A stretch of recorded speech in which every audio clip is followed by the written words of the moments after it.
ایک بچے کی بات نے حضرت بہلول رضی اللہ تعالیٰ عنہ کو بے ہوش کر دیا۔ آخر اس نے ایسا کیا کہا؟ حضرت بہلول رضی اللہ تعالیٰ عنہ ولی اللہ تھے، گزر رہے تھے۔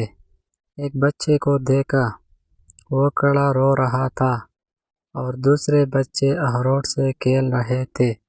انہوں نے سمجھا کہ اس کے پاس اخروٹ نہیں، اس لیے وہ رو رہا ہے، میں اس کو لے کر دیتا ہوں۔ انہوں نے کہا، آؤ، رونا نہیں، میں تمہیں اخروٹ لے کر دیتا ہوں، تم بھی کھیل لو۔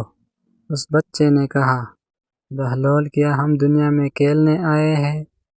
ان کو اس بات کی توقع نہیں تھی کہ بچہ ایسا جواب دے گا، تو انہوں نے کہا، پھر کیا کر رہے ہو؟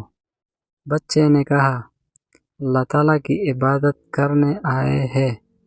انہوں نے کہا، اچھا، ابھی تو تم بہت چھوٹے ہیں، تمہارے غم کی یہ چیزیں نہیں ہیں، ابھی تو تمہارا اس منزل میں آنے میں بہت وقت پڑا ہے۔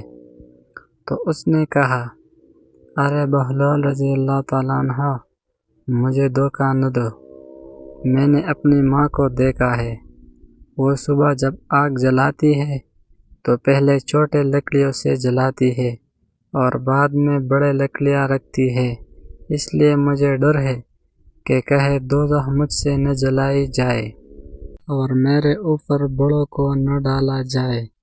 یہ سن کر بہلول بے ہوش ہو کر گر گئے۔